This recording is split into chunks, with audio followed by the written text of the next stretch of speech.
Bonsoir à tous, bienvenue dans 27-27, la grande conversation des citoyens européens. Ravi de vous retrouver.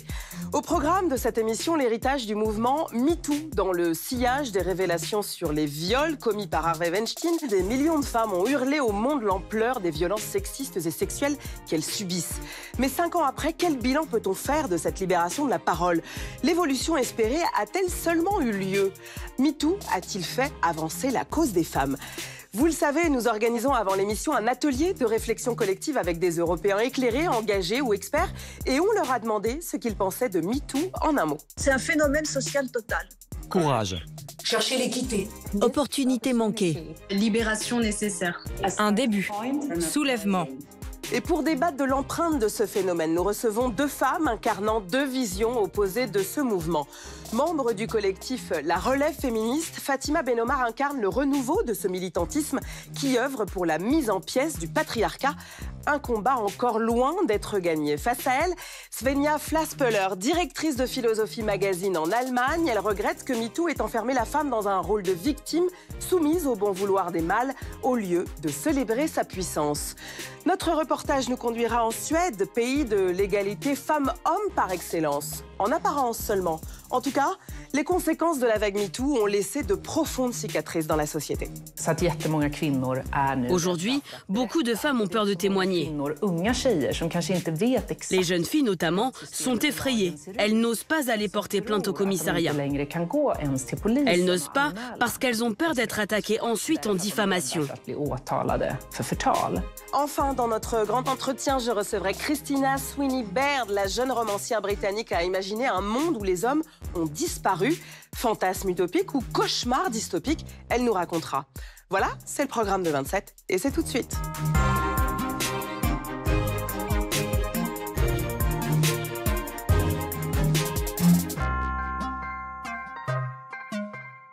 Bonsoir à tous et à toutes, bienvenue, ravi de vous retrouver dans ce débat comme chaque semaine. À mes côtés, Corentin Chrétien-Droz, Gottvel, Corentin. Gottvel, Nora. Alors, je le dis pas bien, mais c'est quelle langue? C'est du norvégien. J'ai un peu triché, c'est pas dans les 27 pour les puristes. C'est pas grave, Quasiment. ils font partie du continent. C'est ça. Corentin, vous allez nous parler des dates, des chiffres, des données et être le rapporteur du débat que nous organisons en ligne avec des Européens éclairés, des experts ou alors engagés justement, ou simples citoyens avant chaque émission. Oui, des Européens, et en l'occurrence surtout des Européennes cette semaine, puisque nous n'avons trouvé que 2 hommes pour débattre avec nous. On n'a pas fait de discrimination, mais ils n'étaient pas très volontaires pour répondre à notre invitation. Il y en a même un qu'on a été chercher jusqu'en Islande, pour tout vous dire. Alors, je vous rassure, il y avait aussi des féministes, des femmes venues de Danemark, d'Italie, de Grèce, du Portugal ou de France. Ça ne veut pas dire qu'elles étaient toutes d'accord. Il y a eu des débats. Certaines pensent que MeToo a été une révolution, d'autres pensent que MeToo n'a pas encore commencé, et d'autres enfin pensent que MeToo a été trop loin. Et je précise que vous pouvez retrouver ce débat qui a eu lieu en direct. Il est toujours visible en intégralité sur YouTube. Alors, MeToo, révolution ou statu quo? Vous avez résumé, Corentin, ce débat. C'est votre pourquoi de la semaine. Salut les filles! Je vais vous expliquer le mouvement MeToo. MeToo, c'est le jour où les femmes en ont eu marre de voir les hommes confisquer la parole pour leur expliquer des trucs. Mais je vous rassure, tout a changé. On vous écoute! Quoi? Bah, pourquoi vous me regardez comme ça? En France, moi je me souviens très bien du jour où ça a commencé, c'était sur Twitter, et tout d'un coup, des milliers de femmes qui se mettent à raconter des histoires, et en fait là c'était un constat un peu indéniable. C'était un choc de constater que c'était aussi étendu. Vous harcelez vos collègues? Arrêtez. Ça fait longtemps que c'est illégal, mais maintenant elles vous dénoncent. En 5 ans, le hashtag MeToo a été tweeté 53 millions de fois. Des journalistes, des ministres, des sportifs ou des écrivains ont vu leur carrière exploser. Les intouchables, les plus privilégiés. Pour la première fois, ils étaient nommés, ils étaient accusés. Dans le milieu de la politique, des affaires, de l'art, c'était un peu comme un iceberg qui sortait de l'océan. Le problème, avec les icebergs, c'est que l'essentiel reste sous l'eau. En France, en Allemagne, en Suède et dans presque toute l'Europe, les plaintes pour viol et harcèlement sexuel sont en hausse depuis 10 ans. Et dans les rares pays qui quantifient les féminicides, rien n'indique qu'ils aient diminué. Son meurtrier et père de ses 4 enfants lui a ôté la vie, faisant de ce féminicide le 122e. Loin de l'élite et des plateaux télé, le monde a-t-il vraiment changé? En Italie, je dirais que MeToo n'a jamais démarré. On n'a pas eu de MeToo au Portugal. Au Danemark, il n'y a rien eu, absolument rien. MeToo doit-il aller plus loin? Partout en Europe, médias et politiques s'accordent. Il faut dénoncer les agresseurs des femmes, mais pas les nommer. Attendez, pas Tobias quand même. Regardez-le, il a l'air tellement sympathique. En plus, il est riche. Quand Cristiano Ronaldo a été accusé, il y a eu une résistance vraiment très forte. Un beau gosse n'a pas besoin de violer. Un homme riche n'a pas besoin de violer. Le Premier ministre, le président, tout le monde disait « Vous ne pouvez pas le condamner, c'est notre héros national ». On parlait de tribunal fantoche, de chasse aux sorcières contre les hommes. On a même entendu des femmes tenir ce discours, accuser les victimes, dire que ces femmes mentent. Alors qu'en vrai, les femmes sont gentilles. Elles sont incapables de mentir. Attendez, c'est pas un peu misogyne, ça? Le slogan « Victime, on vous croit », c'est un vrai problème. On ne peut pas a priori dire « Victime, on vous croit ». Ça veut dire qu'a priori, toute accusation porte la preuve de la culpabilité. La rue et Internet sont devenus des tribunaux. Faut-il entendre leurs témoignages ou revenir à l'époque des huis clos, au silence des femmes et aux hommes tout-puissants? Comment trouver l'équilibre? Libérer la parole des victimes sans piétiner la présomption d'innocence. L'égalité homme-femme pourra-t-elle être imposée sans une révolution? Alors, MeToo a-t-il été une avancée, un recul? Le mouvement a-t-il été parfois trop loin? Fatima Benomar, on a entendu à l'instant dans ce pourquoi que dans certains pays, MeToo n'a pas eu lieu ou alors a eu lieu avec retard. Comment est-ce que vous voyez aujourd'hui, 5 ans plus tard, cette libération de la parole? Diriez-vous que finalement, elle a été à géométrie variable? Déjà, j'aime pas qu'on parle de libération de la parole des femmes. C'est-à-dire que les femmes, elles ont toujours parlé. C'est la manière dont étaient reçues leurs paroles qui les a reverrouillées dans le silence. Moi, j'ai vu de vieilles archives de vidéos qui ont été faites dans les années 90, par exemple, où la question du viol était au centre des débats en France. Et les femmes dénonçaient avec des mots extrêmement clairs ce qu'elles subissaient. Elles avaient le courage de le faire dans des environnements qui n'étaient vraiment pas réceptifs. Donc, moi, je n'aime pas qu'on parle de libération de la parole des femmes. Par contre, j'aime bien qu'on parle de transmission. C'est quoi MeToo au final? MeToo, beaucoup de gens la datent autour de 2017, au moment où Alyssa Milano fait ce hashtag qui a un grand succès, une grande résonance. L'actrice américaine. Mais 10 ans avant, il y a Tarana Burke qui avait lancé MeToo. C'était une femme noire, pauvre, qui, encore 10 ans avant, était une animatrice dans les centres de vacances du Bronx, avec des petites filles noires, latino, etc. Et un jour, il y a une fille, Heaven, qui a 12 ans, qui lui dit « Je suis violée par mon beau-père, je ne sais pas quoi faire depuis plusieurs années ». Et Tarana Burke, 10 ans après, donc, elle crée cette association en disant MeToo, parce que MeToo, c'est ce qu'elle aurait voulu dire à la petite Heaven, en fait. Svenja Flespoller, est-ce que vous diriez que finalement, MeToo, ce n'est pas tant une libération de la parole que surtout, enfin, un moment pour écouter? Alors, d'abord, je pense qu'il est important de bien écouter ce que vous venez de dire. Et c'est, je crois, l'un des problèmes de ce débat. Il porte sur tout et n'importe quoi. Vous venez de parler de violences pédophiles. Mais c'est différent du harcèlement au travail ou encore des viols systématiques dont Harvey Weinstein s'est rendu coupable. Ce sont des phénomènes très différents. Et c'est là que, à mon sens, se situe un premier problème de ce féminisme MeToo. MeToo prétend aussi, l'air de rien, que nous vivons encore dans une société patriarcale. De mon point de vue, c'est un affront envers les femmes iraniennes, par exemple. En Iran, les femmes vivent dans un patriarcat. Alors que nous, ici, nous sommes 2 femmes assises dans un studio de télévision qui parle de féminisme. Cela n'arriverait jamais dans un patriarcat.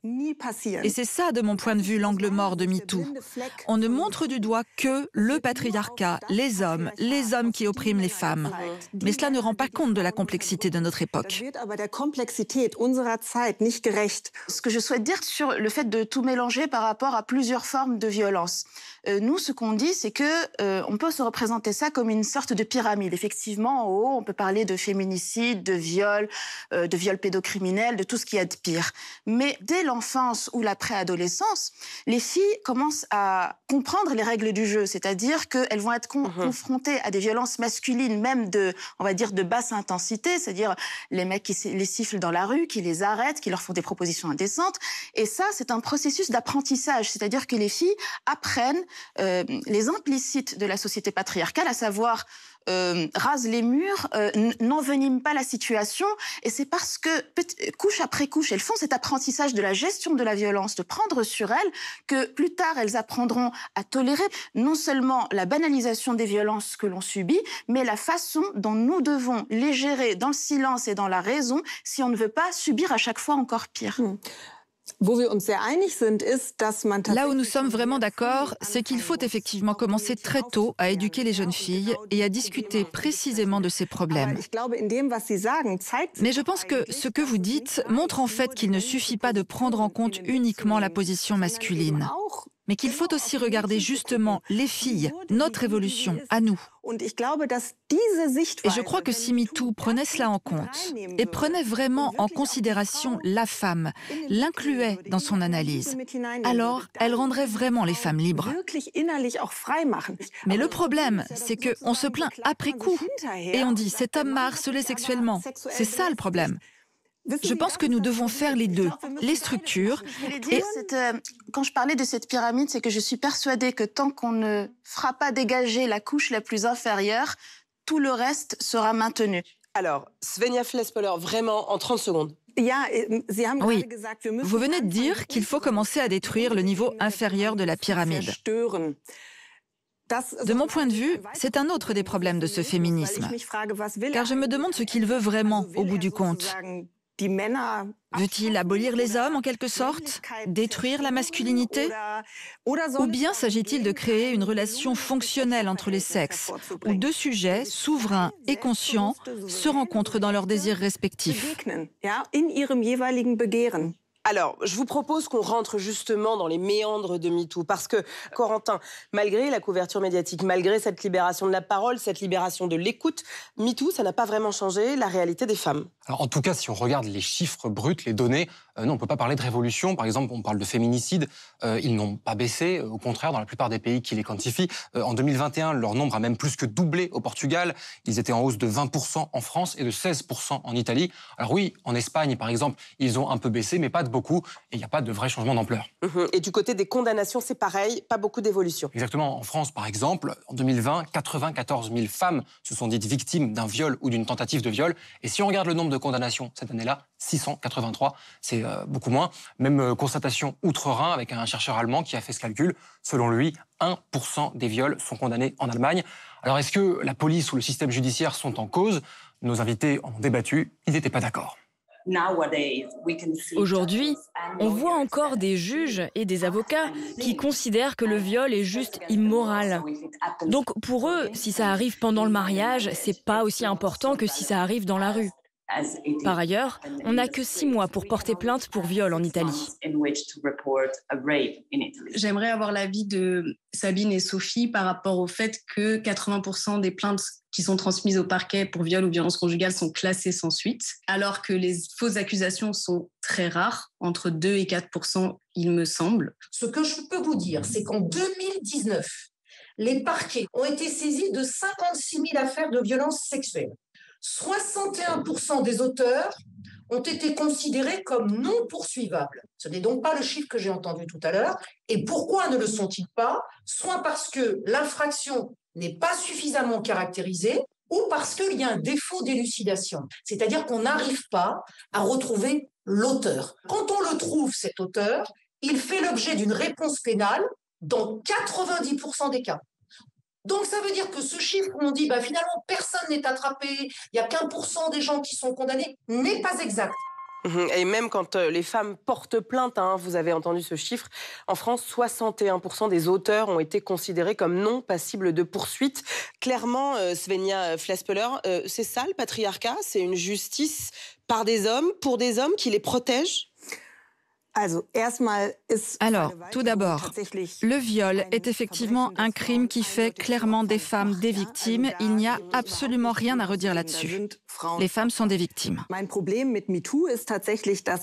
problème avec MeToo, c'est que tous ces cas dont nous parlons actuellement tellement dans la sphère publique détournent l'attention de la violence domestique. Et ça, c'est vraiment un problème.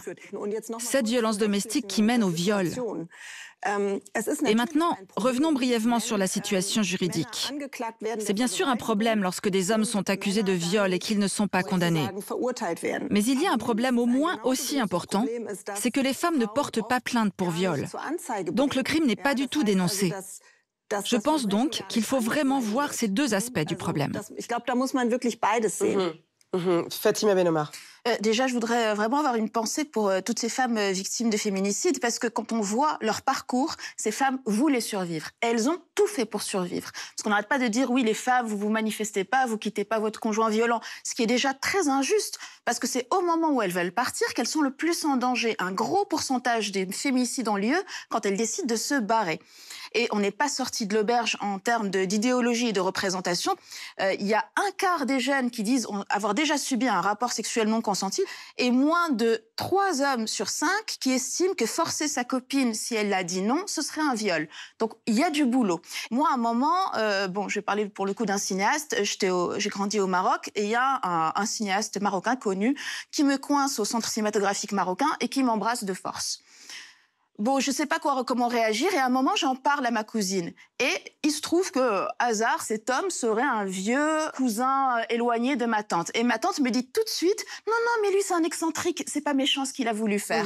Et bien tout de suite, je me suis réenfermée dans le silence. C'est ça qui vous a conduit aujourd'hui justement à ce combat, c'est ces expériences personnelles qui vous conduisent à un moment à vous dire il va falloir qu'on ouvre justement cette boîte de Pandore, que la libération de la parole se fasse, la libération de l'écoute. Corentin, c'est ce dont on a parlé dans notre atelier. Oui, parce qu'un tweet, c'est une dénonciation, c'est un témoignage. Ce n'est pas un jugement, ce n'est pas une enquête. Et 3 des participants de notre atelier l'ont déploré. Ils ont dit que la rue se transformait en tribunal. Ils étaient un petit peu seuls contre tous dans l'atelier, mais ils ont défendu leur point de vue. Moi, ce qui me gêne avec MeToo, c'est que le débat est quasiment impossible. C'est-à-dire, si une voix critique s'élève, eh bien, tout de suite, on dit « Ah, c'est des antiféministes, ah, c'est le backlash ». Non. C'est une réflexion critique en se demandant est-ce que c'est vraiment bon pour les femmes. Et je n'en suis pas certaine. C'est pas bon pour la société tout entière que l'accusation vale preuve. Le slogan « Victime, on vous croit », c'est un vrai problème. Effectivement, « Victime, on te croit » n'est pas un précepte du droit français. L'accusation qui vaut preuve, eh bien, elle est entendue au plan médiatique. Et même la Cour de cassation a donné raison à 2 plaignantes qui n'avaient pas déposé plainte devant la justice, c'est-à-dire que la Cour de cassation a considéré qu'alors même qu'il n'y avait pas eu de processus judiciaire, le fait de dénoncer un agresseur en donnant son nom sur la place publique, eh bien, c'était acceptable. Mais sanctionner les accusés sans écouter leur version des faits, en attaquant leur présomption d'innocence, qui n'est bien sûr pas celle d'un tribunal, à mon avis, cela ressemble plutôt à une chasse aux sorcières. Et c'est très pernicieux pour tout le monde. Si cela fait de moi un machiste, ça m'est égal. Je suis machiste alors.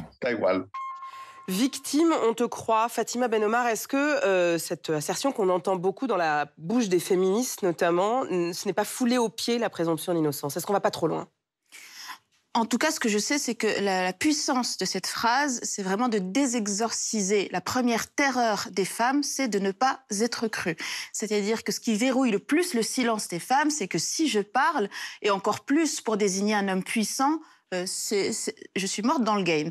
Le discours plutôt hégémonique et majoritaire, c'est que ces femmes mentent pour négocier quelque chose ou quoi que ce soit. Alors que quand des femmes, en général, en plus, en situation d'infériorité dans la société, prennent le risque de parler publiquement, c'est-à-dire de se prendre des vagues de haine, des procès en diffamation. Est-ce qu'on n'est pas face à un tribunal médiatique, Fatima Benomar? Mais je pense effectivement qu'on est dans une monstruosité créé par un état de fait où les femmes, leurs paroles ont dû déborder de l'institution judiciaire où elles n'étaient pas entendues. Svenja Fespoller, qu'est-ce que vous en pensez justement? Est-ce que, comme le disait l'un des intervenants, on a été dans une forme de chasse aux sorcières, de machisme? Enfin, est-ce qu'on est là-dedans? Quand vous dites « il faut croire les victimes », cela conduit selon moi à un féminisme totalitaire. Parce que, on l'a vu très clairement en Allemagne à propos du cas d'un galeriste du nom de Johann König, qui est accusé par un collectif féministe anonyme. Ce collectif a fait tellement pression sur d'autres femmes pour qu'elles se séparent professionnellement de ce galeriste, pour qu'elles ne travaillent plus du tout avec lui, qu'il est au bord de la ruine. Or, rien n'a été prouvé. Aucune charge n'a été retenue contre lui. Et ça, c'est de mon point de vue de l'ordre du totalitarisme.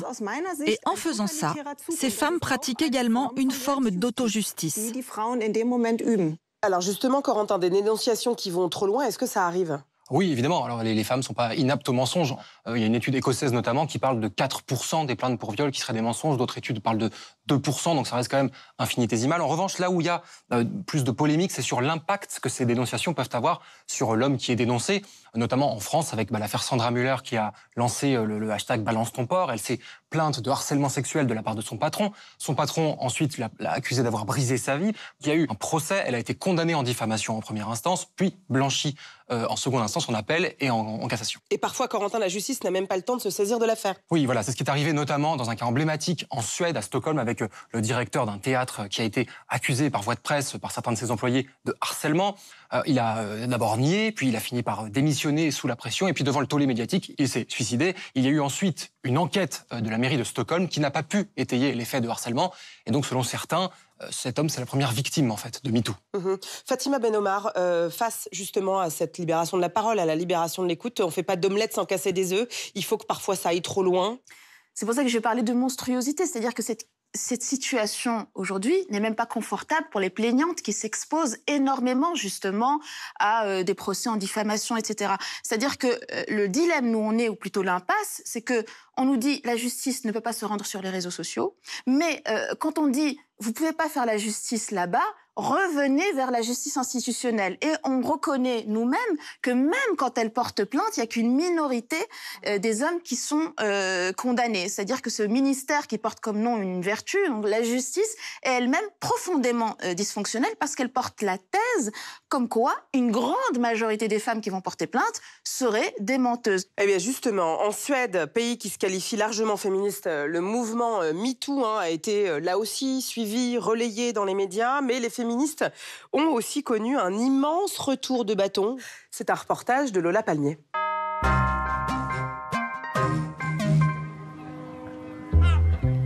La Suède fait partie des pays les plus égalitaires au monde. Ici, la majorité des pères prennent 6 mois de congé parental et les hommes n'hésitent pas à se revendiquer féministes. Oui, moi je me définis comme féministe.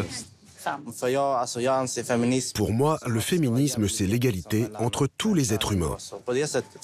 Et donc, évidemment, je me sens féministe.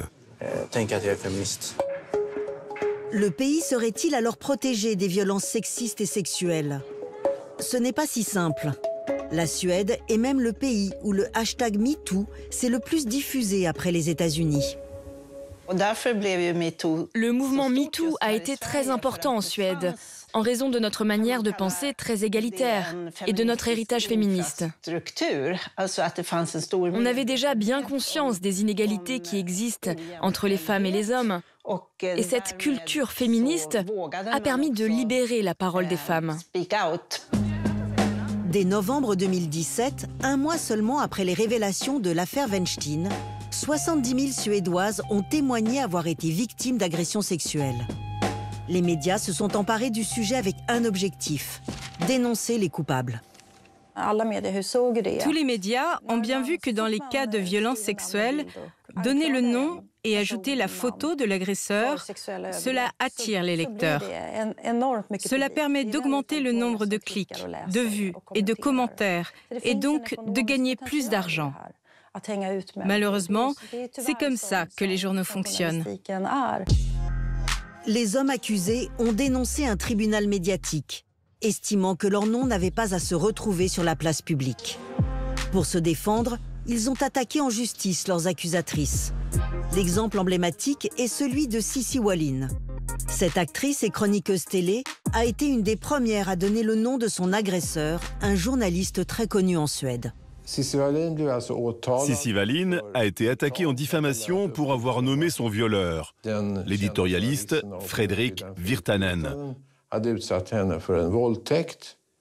On lui a également reproché d'avoir dit qu'il avait agressé sexuellement d'autres femmes. Elle a été jugée coupable de tout cela, coupable de diffamation. Pour avoir porté atteinte à l'honneur de celui qu'elle dénonçait comme son agresseur, Cissi Wallin a dû payer une amende de 9 000 €. Un verdict indépendant de son procès pour viol qu'elle a également perdu faute de preuves. Comme elle, une douzaine de Suédoises ont été poursuivies pour diffamation depuis le début du mouvement MeToo. Toutes ont été condamnées. On voit que tout cela a un effet dissuasif. Aujourd'hui, beaucoup de femmes ont peur de témoigner. Les jeunes filles, notamment, sont effrayées. Elles n'osent pas aller porter plainte au commissariat. Elles n'osent pas parce qu'elles ont peur d'être attaquées ensuite en diffamation. Vraiment, les conséquences de ces procès sont énormes. On vit un retour en arrière vers la culture du silence. Depuis l'onde de choc MeToo il y a 5 ans, le nombre de plaintes pour violences sexuelles a diminué de presque 1/3 en Suède. Pour les militantes, on assiste ici à un backlash, un retour de bâton en réaction aux avancées féministes. Alors voilà, finalement, on se retrouve face à un backlash, à un retour de boomerang, parce que la parole qui s'est libérée aurait été un petit peu trop loin. Svenja Flaspeler, qu'est-ce que vous en pensez, justement? On risque d'avoir à nouveau des femmes qui sont silenciées parce qu'il y a eu des excès? Je ne pense pas, non. Je pense que ce que nous sommes en train de constater, c'est que nous ne devrions pas nous contenter de pointer du doigt les hommes. Aujourd'hui, la violence ne se limite plus au viol ou à la contrainte, c'est-à-dire à une véritable menace pour la vie et l'intégrité physique.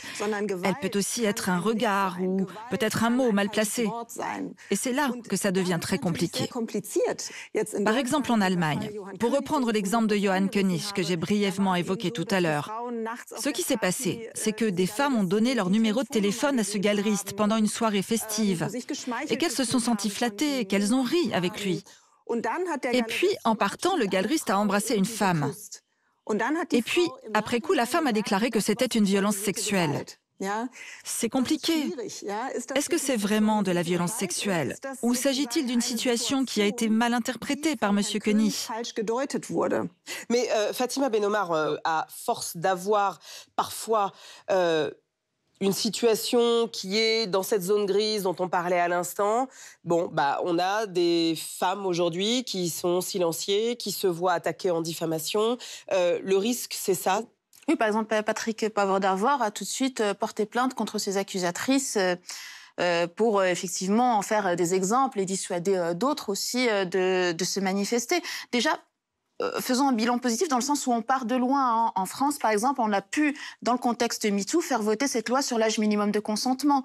Avant MeToo, les juges disaient qu'à 11 ans, elles pouvaient être consentantes par des rapports sexuels par un adulte parce qu'elles n'ont pas explicitement dit non. Et justement, Fatima Benomar, vous placez au cœur la question du consentement, Corentin. Ça a été au cœur en fait, de changements législatifs.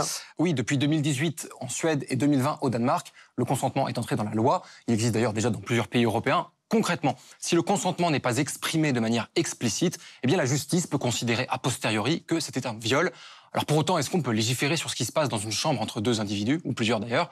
Nos invités n'étaient pas tous d'accord, mais l'un d'eux l'a défendu, c'est un député islandais, et il a fait voter dans son pays une loi justement sur le consentement. Selon lui, c'est la bonne réponse à la question « que faire ?» On a changé le code pénal en Islande il y a quelques années. J'avais d'ailleurs fait une proposition de loi bien avant que le mouvement MeToo débute. La loi dit que le consentement est considéré comme obtenu s'il est exprimé clairement de son plein gré. Bien sûr, vous pouvez dire que ce consentement est très difficile à prouver. Mais ce que nous voulons avec cette loi, c'est que maintenant, Si un homme et une femme veulent avoir un rapport sexuel, quel qu'il soit, ils doivent obligatoirement obtenir un consentement très clairement exprimé. Avec le système du consentement tel qu'il est maintenant prévu en Islande, une femme qui a bu, un homme qui a bu, quelle est la présomption finalement dans le consentement? Ça m'intéresse parce qu'en France, cette question, elle est encore sur la table et on la plaide et on la discute à chaque fois. Il me semble que dans ce cas, aucun des deux ne peut donner son consentement. Les deux ont trop bu pour avoir un jugement. Donc, comme je l'ai dit avant, c'est très difficile à prouver. Mais cette loi est faite pour vous dire clairement comment vous pouvez vous comporter. Je pense que le plus douloureux, c'est le fait qu'on insiste pour que les relations sexuelles obéissent à un mécanisme presque clinique, avec un consentement qui doit constamment être actualisé pendant la relation sexuelle et que l'on doit tout le temps pouvoir constater. Tout ça, à mon sens, pervertit un élément fondamental des relations sexuelles entre les êtres humains, qui est le mystère, la surprise. Svenja Flespoller, c'est intéressant ce qu'on vient d'entendre. Finalement, à force de toujours être dans cette idée d'avoir un consentement éclairé, affirmé, cette zone grise dont vous parliez tout à l'heure, en fait, elle n'existe plus. Est-ce qu'on est en train de tuer le sexe? On est en train de tuer l'amour comme ça? En premier lieu, il faut dire qu'au moment où deux personnes se rencontrent, car il y a aussi des relations homosexuelles, et où l'un désire l'autre, où la séduction est en jeu, où l'érotisme est en jeu, bien sûr, c'est toujours une situation ambivalente, à double tranchant, délicate, parce que le seul mot de séduction a évidemment quelque chose de l'ordre de la manipulation. Quand je séduis quelqu'un, je l'emmène quelque part où il ne voulait peut-être pas aller de lui-même. Donc, je pense qu'on ne peut pas régler juridiquement et de bout en bout tout le domaine de la sexualité. Mais alors, pour être clair, ça veut dire qu'en fait, il faut se fiche du consentement et libérer en fait le désir des femmes, qu'elles assument ce désir. Enfin, concrètement, ça veut dire que il faut se libérer de cette idée? Je dis simplement qu'il y a des domaines de la sexualité que nous ne pouvons pas réglementer juridiquement. Et là, oui, ce serait ma thèse. Il est beaucoup plus efficace de libérer le désir latent de la femme, pour ainsi dire, et d'encapaciter la femme, plutôt que de la considérer en quelque sorte comme une petite souris que le droit doit protéger parce qu'elle n'y arrive pas elle-même. Et cette femme puissante, je la trouve absente du mouvement MeToo. Et je crois que c'est justement cette trop grande importance accordée au droit qui restreint la femme, parce qu'on ne la croit pas capable de régler elle-même la situation. Et justement, selon l'une des voix discordantes de notre atelier, MeToo pourrait bien être opposé à l'idée même du féminisme. Oui, c'est ce que dit Pablo Delora. Selon lui, le mouvement MeToo enferme les hommes, mais aussi les femmes, dans des carcans. Alors, MeToo est-il anti-féministe? C'est l'opinion impopulaire de la semaine. Je crois que le principal problème du féminisme hégémonique, et j'entends par féminisme hégémonique, une fraction du féminisme qui a remplacé d'une certaine manière la vieille lutte des classes marxistes par une lutte entre sexes. À mon avis, c'est un féminisme qui, de façon trop précipitée et peu nuancée, croit voir des structures patriarcales ou hétéropatriarcales partout. Je crois que le problème principal, ou l'un des problèmes principaux, c'est qu'il victimise les femmes, qu'il les considère toutes comme des victimes et qu'il les rabaisse par nature. Et il oublie que l'une des dérives les plus importantes de l'émancipation des femmes, c'est qu'elles sont aussi capables de faire du mal. Un féminisme qui prétend voir dans tous les hommes une violence structurelle ou un machisme inné, et dans toutes les femmes des victimes, c'est un féminisme que je conteste radicalement. Fatima Ben-Omar, vous n'êtes pas dans une idée d'encapacitation des femmes? C'est pas du tout mon propos. Le patriarcat est un système tellement vieux tellement antérieure, même au capitalisme, au racisme, etc., qui n'a plus besoin en fait de l'État ou de lois sexistes pour fonctionner. Entre guillemets, aujourd'hui, le patriarcat, il fonctionne naturellement. Quand je vais, en 2016, porter plainte pour agression sexuelle dans le commissariat du 11e arrondissement et que le policier me dit « la prochaine fois, vous rentrerez chez vous moins tard ou accompagné », il sait très bien qu'il ne se réfère pas à une loi, il ne se réfère pas à un état social, il se réfère à un ordre social qui est complètement intériorisé dans la société. Donc le débat qu'on doit avoir sur le consentement, c'est qu'effectivement le consentement il doit être éclairé, il doit être rétroactif, ça c'est super important. Pour le coup, les conventions machistes aujourd'hui, c'est que tu as démarré un mec, une fois qu'il est parti, il peut plus s'arrêter. Et genre, tu as signé implicitement un contrat, tu dois aller au bout de ton contrat. C'est ça, les conventions extrêmement conservatrices qu'il y a aujourd'hui. Je pense qu'il y a d'autres scénarios. Mais vous entendez cette zone grise? C'est quelque chose qui me laisse un peu sceptique parce que sur la zone grise, moi, quand je suis dans un rapport de séduction implicite avec un homme, par exemple, que je désire, mon cerveau devient un bac+10 en détection de signes de consentement, parce que j'ai pas envie de me prendre un râteau.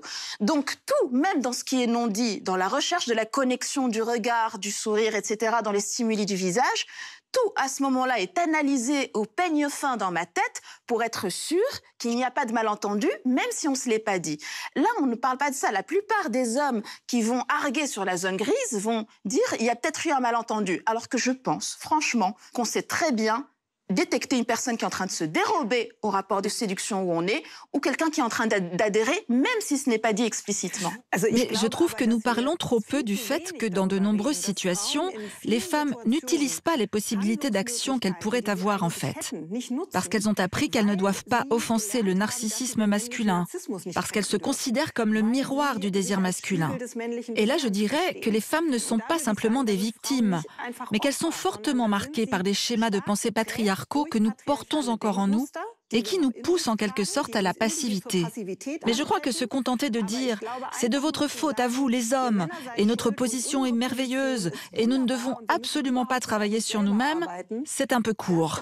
Et cela affaiblit les femmes. Dans cette stratégie, parce que le problème, c'est qu'on n'a pas de prise sur les représentations qui sont projetées sur nous. Je vous donne un exemple, une fille très libérée dans un lycée qui commence à avoir l'image de la salope du lycée. Elle peut essayer d'argumenter en disant « non mais attendez, j'ai le droit par exemple de ne pas avoir un copain attitré, d'avoir plusieurs relations sexuelles, etc. » Même quand elles essayent d'être dans cette position de reprendre en main leur destin, d'assumer, de se débarrasser de cette image de victime, le système est encore assez fort pour leur en faire payer lourdement le prix. Justement, quand on fera le bilan de MeToo, peut-être dans 10 ans, on se reverra, j'espère.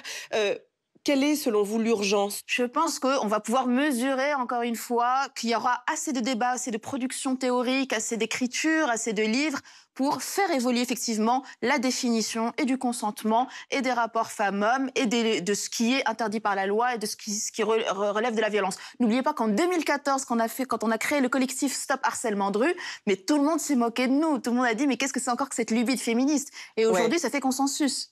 Comme quoi les choses bougent. Merci beaucoup à toutes les deux d'avoir accepté de débattre. On sera ravis en tout cas de voir comment les choses vont évoluer. Merci Corentin. Merci Nora. Et maintenant, place à notre grand entretien. Je reçois la romancière Christina Sweeney Baird. Glasgow 2025, un virus inconnu apparaît. Bientôt, ce fléau se propage à toutes les capitales mondiales. Nulle contrée n'est épargnée par ce nouveau mal qui frappe surtout les mâles. 90% de la jante masculine de la planète disparaît, laissant les sœurs, les épouses, les mères gérer leur deuil et hériter de la planète. C'est l'histoire de La fin des hommes, un roman dystopique écrit par une jeune romancière britannique, un temps journaliste, encore juriste. Bonsoir Christina Sweeney Baird. Bonjour, merci de me recevoir. Ce monde sans hommes que vous avez créé, c'est une utopie ou c'est un cauchemar ? Un peu des deux. Je dirais surtout une dystopie. Le roman n'imagine pas un monde de rêve où les femmes voient avec joie les hommes mourir. Il y a une part de deuil et une reconnaissance émotionnelle de ce que nous perdrions si 90% des hommes mouraient. C'est un roman dystopique qui peut nous montrer ce que nous devons changer dans le monde actuel. C'est vraiment ça que je voulais faire passer dans ce roman. Et justement, votre roman, il est paru en 2019, deux ans après le début de la vague MeToo, dans une période où la question, et on le voit encore, des rapports hommes-femmes est redevenue un débat absolument central dans la société. Est-ce que ça vous a inspiré ? Absolument, même si c'est indirect. Je pense qu'il y avait une énorme conversation culturelle autour de MeToo, sur la place des femmes dans le milieu professionnel, sur la façon dont les hommes et les femmes interagissaient, sur la façon dont nous percevions les choses telles qu'elles étaient avant. Il y avait tellement de secrets. Les femmes acceptaient, de plein de façons différentes, un comportement qui ne fonctionnait pas. Il y a un exemple dans le roman, quand après 5 ou 6 ans de pandémie, 90% des hommes sont morts. Un homme dit « Les femmes me draguent tout le temps, c'est un peu effrayant, un peu bizarre. » Et des femmes lui répondent « Oui, mais c'est comme ça que ça se passait pour nous avant. » Mais ce qui est intéressant, c'est que finalement, vous racontez à front renversé une réalité qui est celle des femmes depuis des siècles. Quand vous dites que cela a créé une conversation entre les hommes et les femmes, qu'est-ce qu'ils vous ont dit ? J'ai été très agréablement surprise. Quand ils voient le titre, ils se disent « Est-ce que c'est vraiment un roman pour moi, ça ?» Et je les comprends. Je pense que le titre est assez choquant. Mais une fois que les hommes le lisent, ils voient qu'il ne s'agit pas d'une œuvre misandre. L'un des personnages principaux, Catherine, a un mari et un fils de 3 ans. Elle essaye désespérément de maintenir la sécurité de sa famille. Ce n'est pas un roman où les femmes disent « Les hommes meurent, on s'en fiche ». Il y a un vrai chagrin, un sentiment de perte qui est exploré. Donc quand les hommes le lisent, ils se disent « En fait, c'est un livre sur l'égalité qui vise l'harmonie entre les hommes et les femmes. » Mais en supprimant 90% de la population masculine, je pense qu'on fait ressortir les lacunes et les problèmes auxquels nous faisons face actuellement. Alors, Christina, vous avez décidé de faire ce livre sous le format de la dystopie qui nous renvoie en fait à une réalité qu'on ne souhaite pas forcément, dans lequel donc les hommes disparaissent. Vous n'êtes pas la première à aller justement sur ce terrain. On pense notamment à la bande dessinée Y, le dernier homme, la littérature, on a pu avoir The Handmaid's Tale ou The Maid de Sandra Newman. Est-ce que finalement, c'est aussi une manière de poser un propos politique par le livre ? Oui, c'est une tendance, car tous les écrivains vivent dans le même monde. Nous lisons et regardons peut-être des choses différentes, mais il est impossible d'échapper au débat sur les relations hommes-femmes. Donc les romans dystopiques féminins écrits ces dernières années font absolument partie d'un mouvement de fond culturel. L'intérêt pour des séries comme Y, le dernier homme et The Handmaid's Tale, basées sur des romans graphiques écrits il y a longtemps, montre que les hommes et les femmes, et surtout les jeunes femmes, je pense, sont beaucoup plus engagés aujourd'hui. C'est en partie dû au débat autour de MeToo. Les gens se sont dit « ça m'intéresse, je veux en savoir plus sur ce sujet », mais pas en lisant le résumé d'une conférence ou de la non-fiction. Je veux ressentir ça à travers différents personnages. Et c'est ça aussi votre objet, faire en sorte, et vous le disiez à l'instant, de lire quelque chose que vous auriez aimé peut-être avoir lu avant quand vous étiez plus jeune ? Absolument. Lorsque j'écris, l'une des choses auxquelles je pense toujours est que pendant des siècles et des millénaires, les femmes ont écrit mais n'ont jamais été publiées. Je me demande toujours, combien d'histoires n'ont pas été racontées par des femmes? Donc ça, c'est une de ces histoires que j'aurais aimé lire quand j'avais 14 ou 20 ans. Le regard féminin, c'est quelque chose dont on parle beaucoup plus désormais. Et je trouve très réconfortant d'avoir pu écrire ce livre et qu'il ait été publié dans plusieurs pays. Il est clair qu'il y a, je pense, une compréhension croissante du fait qu'il existe différents types de fiction. Il n'aurait pas été publié il y a 40 ans, dans une industrie de l'édition beaucoup plus dominée par les hommes. Et alors le prochain, ce sera quoi? La question du jour. C'est également un roman dystopique. Il explore davantage la notion de fertilité ainsi que les questions environnementales. Je suis toujours un peu superstitieuse, de façon totalement irrationnelle, à l'idée de décrire un roman avant qu'il ne soit terminé. Mais ce sont les thèmes principaux. C'est toujours une dystopie. Pour moi, la fiction spéculative dystopique est vraiment intéressante, car elle permet d'explorer une version alternative d'un monde qui reste très proche du nôtre.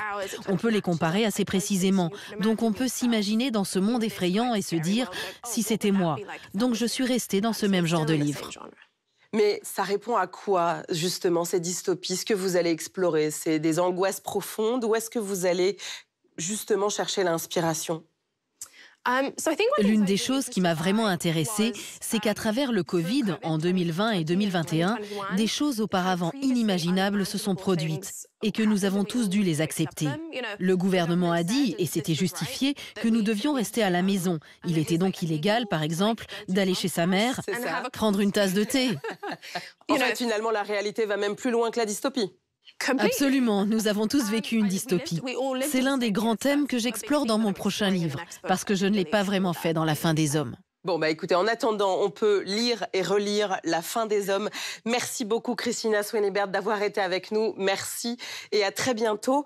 Voilà, 27, c'est fini. Mais comme vous le savez, notre grande consultation continue. Vous êtes très nombreux à y participer et merci pour cela.